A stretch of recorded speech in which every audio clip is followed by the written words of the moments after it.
We are more than just a church. We are a family.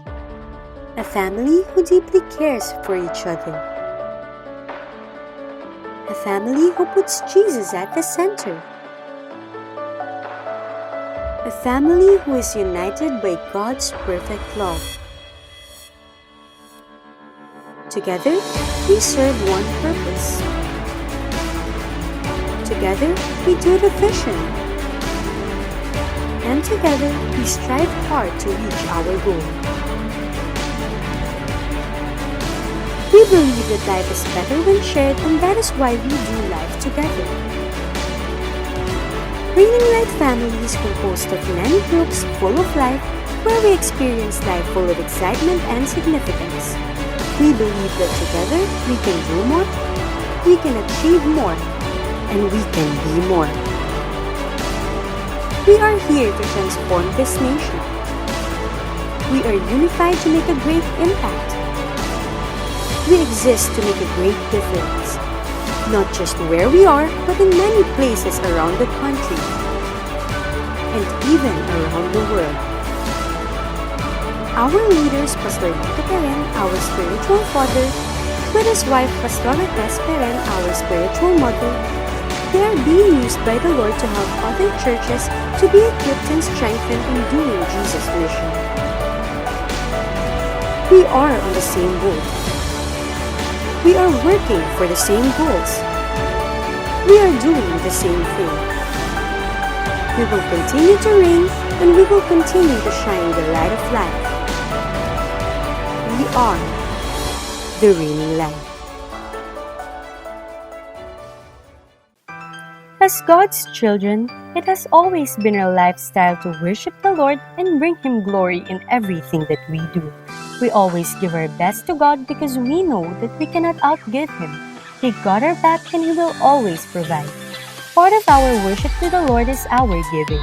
We may be in the middle of crisis, but we will still hold on to what the Lord has promised. As the Bible says in Malachi 3:10, "Bring the whole tithe into the storehouse that there may be food in my house. Test me in this, says the Lord Almighty, and see if I will not throw open the floodgates of heaven and pour out so much blessing that there will not be room enough to store it." With a cheerful heart, we can bring our tithes and offering at Reigning Home. We can also give through GCash, or we can contact our respective life group leaders to help us on how to remain faithful in the Lord through our giving. Let us always remember that it's not what we do, it's who we are. We give simply because we love. Let's give!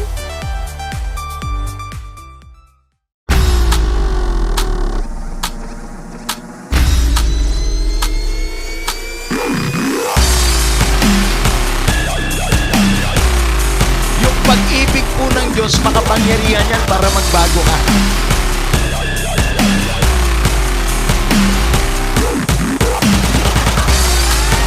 We need to do something, build something new for the We world. are not called by God to be saved. Lord, lagi po niyang nire-respect ang ating feeling. So this is all about restoration. It comes from within, not comes from the outside. So, at umasa po tayo na matatapos I know that this is a perfect time. Kaya, ang aking paalala, we have no right to question God.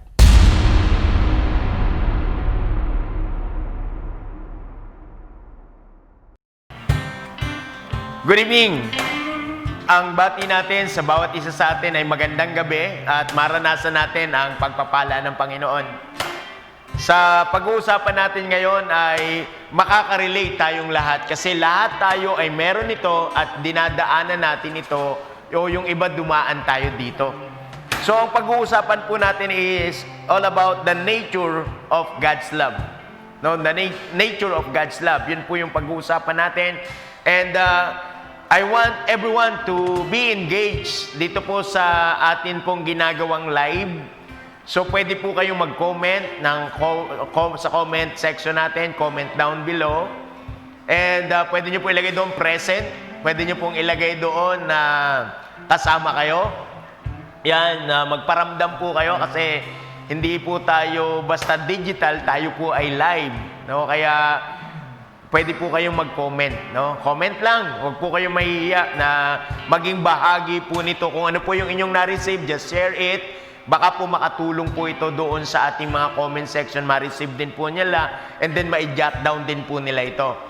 At ganoon din po, pwede po kayong mag-mention ng inyong mga kaibigan dito para po at least makasama po sila sa live po natin. And don't forget to share. So, 3 engagement po, leaders, ang gagawin natin. Comment, and then mention, and then share. Huwag po muna kayo mag-watch party, just share it. No? Share lang natin para po at least makatulong tayo. And gusto ko rin po i-acknowledge yung kasama natin ngayon. Kasama natin si Jeje. Yan, kasama natin si Mel. Kasama natin. And then, kasama natin si Mark. And kasama din natin, marami dito tayo kasama sa ating studio. So, pakibati natin sila. And pwede bang paki-bless natin bawat individual, bawat family? Pwede bang isigaw natin? God bless you all. No? 1, 2, 3, go! God bless you all! So, we are so excited to be with you guys tonight because it is a wonderful thing to understand and to receive it than yung nature na ito ng pag-ibig ng Diyos. Nature of God's love. And before that, manalangin tayo na maintindihan natin kung ano yung gustong ipaunawa sa atin ng Panginoon at makuha natin eksakto kung ano yung kalooban ng Panginoon. Sa mga hindi po nakakakilala sa akin, baka po napadaan kayo or may nakapag-share po sa inyo na mention po kayo. Ako po si Pastor Lito Peren and we are the Reigning Light, no? Kami po yung Reigning Light and gusto po natin na maging kabahagi po kayo nito. We are here to serve you. Para po at least magkaroon po kayo ng maganda niyong relasyon sa Panginoon. So let's pray. Let's pray. Dear God and Heavenly Father, thank you so much. You're such a powerful God and you never change. Thank you, Father, for your love. And your love is unconditional. Your love is unchanging. It is who you are, O God. And Lord, help us to understand your will, understand your way, O God, tonight, according to your word. Father, be with us. In Jesus' name, amen and amen. So, paki-comment po ninyo, comment section natin, nature of God's love. Nature of God's love. Yun po yung pag-uusapan natin ngayon. And I just want to read the verse in the book of Psalms. No, para makita natin ang mga bagay na ito kasi we are created in the image and likeness of God. And yun po yung sabi ng Psalms chapter 8 verse 5, ganito din po yung sinasabi. Sabi po ng verse, you have made them little lower than the angels and crowned them with glory and honor. You made them rulers over the works of your hands and you put everything under their feet. So, yun po yung sinabi ng Panginoon, sinabi ng psalmist, we are created, no? Yung footnote po nito doon sa angels, no? You made them a little lower than angels. Ang footnote po nito is little lower than God. So, God here is capital letter. So, in Psalms chapter 8 verse 5 says, you have made them little lower than God. So, ibig sabihin, yun yung original design natin. And in the book of Genesis, we are created in the image and likeness of God, little lower than Him. So, kaya ko ini-explain ang mga bagay na ito because of this. The consistent view of free will. God is a person and He wants relationship. So the consistent view of free will is very important. Every individual, hindi po binabiolate ni Lord ang free will. He respected each and every one of us. The power to choose, the power to decide, or I called it the will power. The will power. Alam niyo po yung will na to, free will is God give it to us in order for us to have a good relationship to Him. Yan po yung intention ng Diyos kung bakit niya tayo binigyan ng free will para po magkaroon tayo ng magandang relasyon sa Kanya. Kaya ho, malinaw sa bawat isa sa atin na ang free will na ito ay power to choose, power to decide. Nagki-create po siya ng desire sa atin, and that desire naglilid po sa decision making. So, yun po yung naging problema ng sangkatauhan. We are not responsible to our free will. Yung willpower natin na yun, yung kapangyarihan natin na magdesisyon sa sarili nating kalooban, yun po yung naging problema kung bakit tayo ay nabuhay na labas doon sa kalooban ng Diyos. Ang nasunod natin ay yung kagustuhan ng kaaway ng Diyos. So kaya po, ito po yung tinatrabaho natin. Ito po yung ginagawa natin kasi ang gusto po ng Panginoon, ang lahat ng tao ay makabalik sa Kanya. So meron pong bagay na ginawa ang Panginoon sa bawat isa sa atin, the cross of Jesus. Kung ano po yung ginawa ni Jesus sa atin, mga kasama, mga kaibigan, maganda po na makita po natin ito. Yung pong kapangyarihan ng krus sa buhay po natin, the cross redeems us. Tinubos tayo ng krus, and the cross renews us. Nirenew tayo ng krus na yon. And then, the cross restores us. So, anong ibig sabihin nito sa mga bagay na ito sa buhay ng bawat isa sa atin? Yung po yung effect ng ginawa ng Panginoon sa bawat isa. Ang tao nagkaroon po siya ng problema, at ang sangkatauhan na nagka-problema ay ang Diyos pa rin ang gumawa ng solusyon, because it is His nature to love us, not to hate us. So pakilagay nyo nga po sa comment section, mahal ako ng Diyos. No, i-comment nyo po sa comment section, mahal ako ng Diyos. So that is the nature of God's love. Hindi po nawawala yun, yung nature niya na yun. No, kung sino po siya noon, siya din po siya ngayon. Hindi po nagbabago ang Diyos. Pati din po yung kanyang kalikasan, hindi rin po nababago. Kaya po, yung pag-ibig ng Diyos na yon, nagmanifest kay Jesus. So, sa kapangyarihan ng krus, kaya po nangyari sa atin ang mga bagay na ito. Ang effect po nito sa atin is all about regeneration. So, this term of regeneration, pinapaging bago. No, yun po yung epekto sa atin, yung regeneration, pinapaging bago po niya tayo. Ibinalik niya tayo doon sa original design natin. Yun po yung ginawa sa atin ng Panginoon. Regeneration means realign to God. So, ibig sabihin, umayon ulit tayo doon sa gusto ng Diyos sa bawat isa sa atin.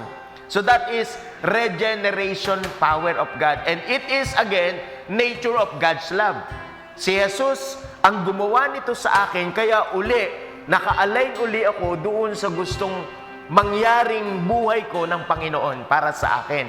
So, regeneration. Lagay nyo nga po sa comment section, regeneration. Sa Tagalog, pinapaging bago. Yan po yun, no? Regeneration sa Tagalog, pinapaging bago. Kaya, yung pong mga tao na nakaramdam ng pag-ibig ng Diyos, naturally, pinapaging bago ka ng Panginoon. Kaya yung lumang pagkatao wala na, at ngayon, narito na ang bago. So, yan po yung regeneration. The old has gone, and the new has come. Regeneration, we are realigned to God again. No, sumang-ayon uli, luminya uli, kasama ng Panginoon. That is regeneration. Kaya mga kasama, mga kaibigan, yun po yung gusto kong maintindihan yung mabuti.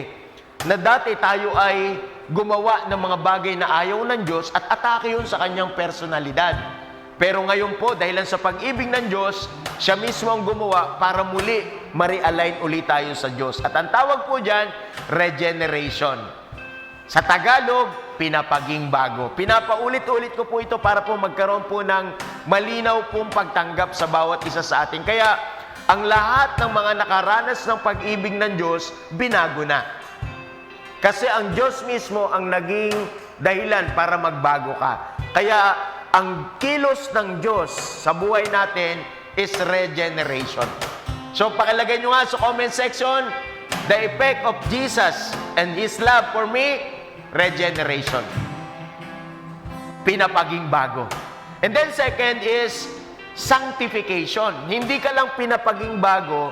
Sanctification means pinapaging banal.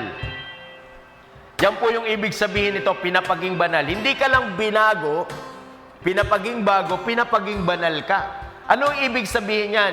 Removal of the sin. Sanctification is removal of the sin. So, yan po yung katatayuan natin ngayon. Kaya po, sa lahat ng nakaranas ng pag-ibig ng Diyos, Reigning Light Family, to each and every one of us, you are regenerated. You are sanctified. So, ibig sabihin, pinapaging bago, pinapaging banal. It is who you are before God. So kaya po, meron po tayong mga trainings, mga equippings na ganito para po makapamuhay po tayo ng ganitong bagay. Pero dapat maging malinaw po tayo sa gagawin natin. Maunawaan natin mabuti ito, tanggapin natin ito, kasi ang ating misyon sa buhay ay gawin ang pangitain ng Diyos. So, my mission in life is to do God's vision. So, kaya po ako nabubuhay gawa ng vision ng Panginoon. Kaya, pwede ho ba na pakisabi mo sa katabi mo, kaya ako nabubuhay para gawin ang pangitain ng Diyos sa buhay ko. So, excited ako na bawat isa sa atin, hindi lang basta tayo pumupunta sa church, hindi lang tayo nanonood ng online. Tinutulungan din natin ang mga tao na maging anak ng Diyos. Makaranas din sila ng pag-ibig ng Diyos. So may dalawang bagay na tayong dapat tandaan. The condition of salvation. No, the condition of salvation, that's number one. And the ground of salvation. So, maganda po yun na makuha natin ito kasi naranasan natin ito. Yung condition of salvation ay ganito. It is faith on Christ. The condition of salvation is faith on Christ. Sa pamamagitan lamang po ni Kristo. So, yun po yung kondisyon. There is no other way. It is all about Jesus. So, the condition of salvation is faith on Christ. And someone did something for our salvation. May gumawa nito sa atin at walang iba kundi si Jesus. Yun po yung kondisyon. Hindi mo kayang iligtas ang sarili mo. Kailangan mo si Jesus kasi may gumawa nito para sa'yo. The ground of salvation, second thing is what Christ has done. What Christ has done for me. And it is all about the Calvary's cross. Yun po yung ginawa ng Panginoon sa buhay natin sa pamamagitan po ng Kalbaryo ng krus. Ginawa niya mga bagay na to para sa atin. No, kaya beneficial tayo sa ginawa ng Panginoon sa atin, may mga benefit tayo dito, no? At yun po yung dalawang dapat na maging malinaw. The condition of salvation, it is faith on Christ, and the ground of salvation, what Christ has done for me. So, yun po yung dapat makita. At sa pakikipag-ugnayan sa Panginoon, no, sa pakikipag-ugnayan sa Panginoon, meron dalawang paraan. Number one is the law condition. Number one is the law condition. What is the law condition? The law condition is this. It requires perfect obedience. Now, the law condition requires perfect obedience. So, we need to obey the law 100%. If you obey the law 100%, you escape the penalty. Now, if you obey the law, you will escape the penalty. Violate the law, even one, you suffer the penalty. So, what is my appeal to you tonight? 99.9% obedience is equivalent to punishment.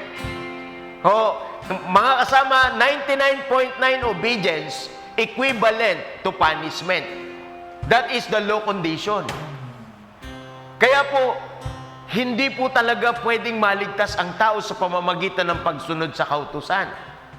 Sapagkat ang batayan ng kautusan, gawin mo ang lahat ng kautusan, 100%, maliligtas ka.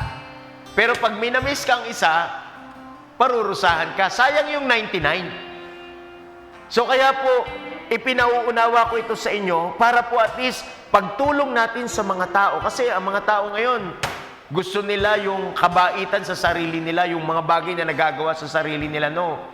Hindi mo kayang iligtas ang iyong sarili sa pamamagitan ng pagiging mabuting tao. Because if that is your basis, it requires 100% obedience to the law of God.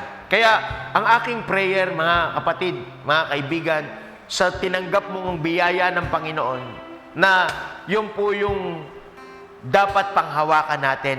And second thing is the grace condition. What is the grace condition? The grace condition is instrumental.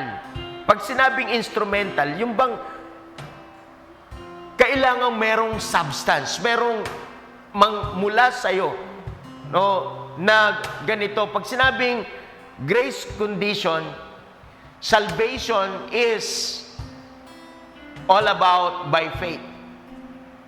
No, it's all about by faith. And the result of that is repentance. Makasalanan ako, namatay si Kristo para sa akin, and that is my faith. Naniniwala ako na namatay siya para sa akin. At yun po yung pagkakataon na makakabalik ako sa Kanya. Salvation is by grace through faith. And the time or occasion is all about baptism. And that is the proper place. Doon tayo makaka-experience ng death, burial, resurrection. And what is that occasion? In the water baptism, we die to our sins. We buried into our sins because we died to it, we buried into it, and we have new life in Jesus, and that is resurrection. So kaya po, napakahalaga ng punto na merong grace condition, and that grace condition is very crucial. Kaya mga kasama, ang biyaya ng Diyos, dapat ibinabahagi natin ito sa iba. Ang resulta nito sa atin is good works. So that is grace condition is all about. The grace condition, we are saved by grace through faith at the point of baptism, and the result of this is what? Good works. No, good works. Yan po yung sinabi sa Romans chapter 6, verse 3. No, sabi po, or don't you know that all who were baptized into Christ Jesus were baptized into His death? And then verse 4 says, therefore, what? We were buried together with Him through baptism into His death, so that just as Christ was raised from the dead through the glory of the Father, we too can walk in a newness of life. So mga kasama, maganda po na makikita natin ito na meron tayong panibagong buhay sa Panginoon. May panibago tayong gagawin mula sa Panginoon. Dati ang ginagawa natin puro kalokohan, ginagawa natin puro kamalian, puro kasamaan. Pero ngayon, binago tayo ng Panginoon. Pwede ka magsimula ng mga bagay na gustong ipagawa sa iyo ng Panginoon. So, doon tayo tinawag sa newness of life na yon. Kaya, yung pag-ibig ng Diyos, nasa sa akin, kaya maipamimigay ko rin ito, maisishare ko rin ito sa iba. So, yan po yung kailangang maintindihan natin. And when we talk about these things, it talks about relationship. No, relationship. God never changes. Hindi po nagbabago ang Panginoon. He always offers relationship. Palagi po niyang ibinibigay yan na naghihintay siya ng desisyon mo na bumalik ka sa Kanya, aminin ang iyong mga kasalanan, makipagkasundo ka, pabayaan mo siyang baguhin ka niya, i-regenerate ka niya, i-sanctified ka niya, and then magpa-function ka doon sa gusto niya. So, God as our Creator gave the imperative law, which is the commandments to be obeyed by God's creature. So, yun po yung gusto ng Panginoon na makita natin. Ginagawa natin ang mga bagay nito because we have relationship to Him. So, ang response natin dito, mga kasama, kaya natin ito ginagawa, hindi tayo para maligtas. Kaya tayo sumusunod sa Panginoon, sa Kanyang mga iniuutos sa atin, Kasi iniligtas na niya tayo. So that's relationship is all about to our Creator. So si Creator, nagbigay siya ng mga law para magawa natin ito. And to our second relationship is God as our Redeemer. God is our Redeemer, as our Redeemer. Ano yung kanyang ginawa? He gave us gospel, no? Imperative us as an instrument to sinners on how to receive salvation.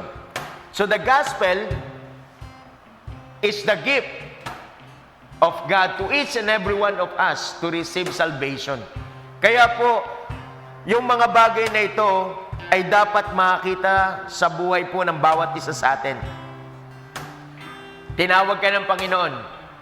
Tinawag ka ng iyong Creator para gawin ang kanyang kalooban. At meron tayong relationship sa Redeemer natin. Ano ibig sabihin? Yung sa ating tagapagtubos. Nakaranas tayo ng katubusan para gawin natin ang mga bagay na ito. So, ano ang dapat nating mga gawin? So, there is a confession of faith. Importante po yung confession. Because if you confess, there is happening in the spiritual realm. Mga kasama, may nangyayari po doon sa spiritual realm. And then, sabi ho ng Romans chapter 10, verse 10, because if you confess with your mouth, Jesus is Lord, and in your heart, you have faith that God raised Him from the dead, you will be saved. And then verse 10, trusting with the heart leads to righteousness, and confessing with the mouth leads to salvation. So kaya yung verse na yan, importante po yan, na iyong ipapahayag. Kaya tutulong talaga tayo sa mga tao. Tutulungan natin sila na gawin ang mga bagay na ito. Kaya po nagtitrain tayo, nag-i-equip po tayo para maranasan din po ng mga tao kung ano po yung naranasan po ng bawat isa sa atin. Kaya matindi talaga yung pag-ibig ng Diyos. Ang pag-ibig ng Diyos na ibinigay sa atin, na ibinigay sa akin, hindi ko kayang i-contain. Ang tangi kong kailangan gawin, ibahagi ito sa iba. Because I am not a container, I am just a channel. So pakilagay nyo nga po sa comment section, I am not a container, I am just a channel. So excited po ba kayo na maging daluyan ng pag-ibig ng Diyos? Then yung nature ng God's love nagpo-flow. And it never stops. It never stops. Always redeemed, always restores, always renew. Yan po yung ginagawa po ng Panginoon sa bawat isa sa atin. Kaya, Reigning Light Family, be an instrument. We need to help people to find their way back to God. And we need to help people to start up their new life with God. And we need to help people to put their life back in order. And we need to help people to engage in Jesus' mission. That's the nature of God's love, which is in us. So, mga kasama, nasa atin po itong pag-ibig na ito ng Panginoon. So, everyone must believe, everyone must receive, and everyone must save. Yan po yung pag-ibig ng Panginoon sa bawat isa sa atin. Kaya, ilagay mo sa comment section, everyone must believe, everyone must be saved. Yan po yung bagay na gusto ng Panginoon na maintindihan natin, makuha ng bawat isa sa atin. And you are an instrument. You are an instrument, no? Kaya mga kasama, mga kaibigan, ang paalala sa atin ng Panginoon, kung meron ka talagang pag-ibig, ibabahagi mo ito sa iba. I-share mo ito sa iba. Kaya, dapat lagi tayong masaya, laging masigla yung mga bagay na ginagawa natin. No, lagi tayong may excitement. Hindi ka dapat boring kasi punong-puno ka ng pag-ibig. No, dapat punong-puno ka ng kagalakan at maibabahagi natin ito sa iba. So kaya, as we come to Him right now, thank you God for your unconditional love. Thank you God for your mercy. Thank you God for everything that you've done in my life. So I am redeemed, I am renewed, I am restored. Nature of God's love is within me. I will share it to others. I will help others to be like you. So as we come to you, Lord, as we come to your presence, meron po kaming excitement sa puso namin.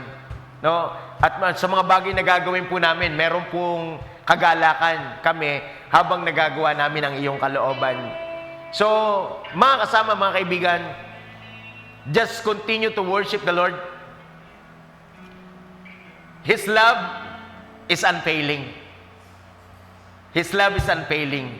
So, kaya mga kasama, mga kaibigan, as we come to Him right now, just listen to this song and allow God to minister to you. Nature of God's love never changes. And the nature of God's love, it always demands relationship. Mahal na mahal ka ng Panginoon, kaya ngayong gabing ito, maranasan mo ang kanyang pag-ibig. So pagpalain tayo ng Panginoon, mag-meditate tayo sa song, at hayaan nating magministeryuhan tayo, makipagkasundo tayo sa Kanya, at magamit niya ang bawat isa sa atin. Pagpalain tayo ng Panginoon. Come on, let's worship Him!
in many waters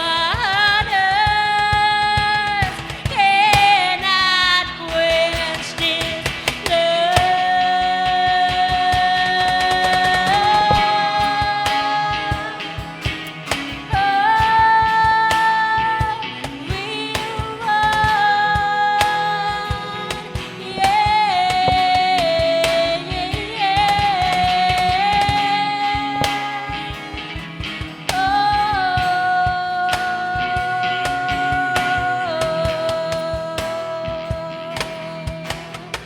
Come be the fire, Lord. Come be the fire. Come be the fire inside of me. Come be the flame upon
God tonight.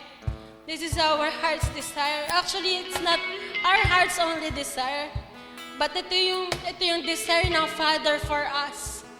Na it is more than a song that we're declaring that you won't relent, Lord, until my heart is yours. Hindi ka titigil, hindi ka susuko, hanggat hindi yung buhay ko surrendered sa'yo. Kaya as we worship God, the Lord, I don't wanna experience this current training as if you're not in this room, you're not in this situation.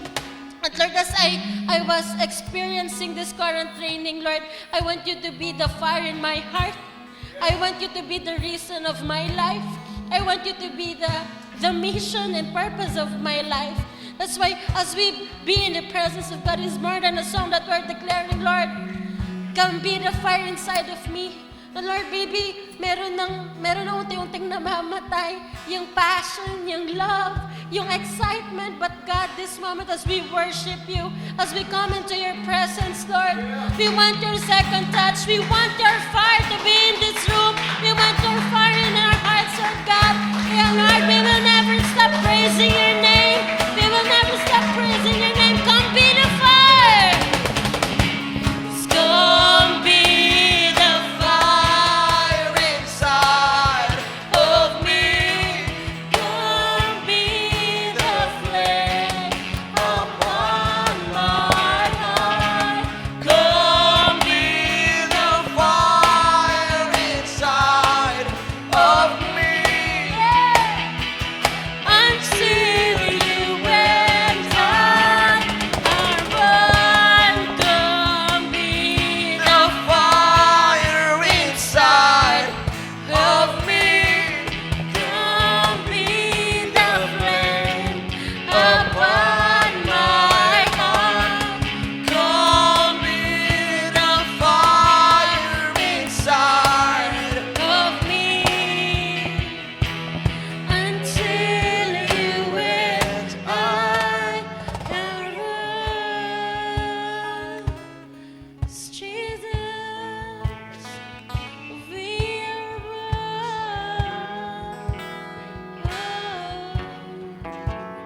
Lord, as we receive your word, Lord, maybe merong area ng life namin na unsettled at hindi pa surrendered sa'yo. God, as we come, as we worship you, as we ask your power, as we ask your anointing upon our lives, Lord, consume every area of our lives. Lord, we want to be in full surrender para po, Lord, yung life namin would be a living testimony of your grace, a living testimony of your love. That, Lord, we want to experience that kind of love that is it's so infectious, Lord, na hindi namin kaya ma-contain na mahahawang ibang tao sa kind of love na yon. Na, Lord, ang papahalawakin namin, ang ipapapasa namin, Lord, hindi ang virus, but yung love na nagmumula sa'yo, na it overflows hanggang sa may paso namin to sa ibang tao. Kaya God, yung heart namin, we want to come to you as we pray, Lord God, as we're humbling ourselves before you. Lord, may mga imperfections kami, may flaws kami, but thank you, Lord, for awakening our hearts. Thank you for giving us this fire. Thank you for giving us this privilege, Lord, na to be used by you. Kaya God, makita mo yung heart's desire namin that we want to be reconciled until you and I are one. Until my Father and I are one. Kaya God, as we come to your presence, Lord, we believe you are the reason. Ikaw yung dahilan bakit kami muling mare-restore. Bakit yung hope sa heart namin mare-restore. Bakit kami muling may excited. It is because you reach out for us. You reach out for us na yung disenyo mo sa amin is to give love and to receive love that comes from you so that we could give it to others also. We're so excited, Lord, na hindi kami makokontento na kami lang. Hindi lang kami yung mare-restore, hindi lang kami may empowered, hindi lang kami yung mare-refueled. Dahil naniniwala kami, Lord, as you empowered us, Lord, you will lead us to someone na kailangan maging connected sa'yo. Maraming salamat, Lord. Our hearts is full of compassion. Our hearts is full of excitement. Lord, we're so excited what the future brings in your presence. We love you, Lord. We glorify your name. In Jesus' name we pray. Everybody shout, Amen and Amen. Yes. We glorify you, Lord. We bring back all the glory to your name. Yes.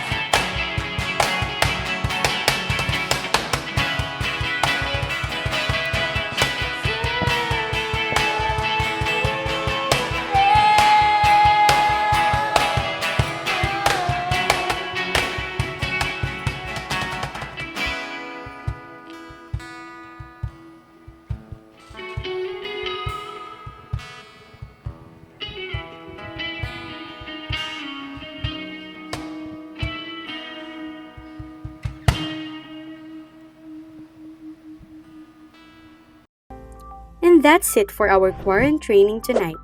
We hope that you get empowered and strengthened by God's Word. We hope that you learned a lot. If you enjoyed watching this video, then hit the like and share button to spread hope and encouragement online. Follow us on our Facebook page and other social media accounts. Also subscribe and hit the notification bell on our YouTube channel to stay updated. We'd love to hear from you and to connect with you so we can pray for you. Feel free to message us and send us your prayer request and the topic that you want to talk about. See you again to our next quarantine training every Wednesday at 8 p.m. Make sure to invite your family and friends. Training will always be our happy hour. We may be apart in distance, but we are one in advancing God's kingdom.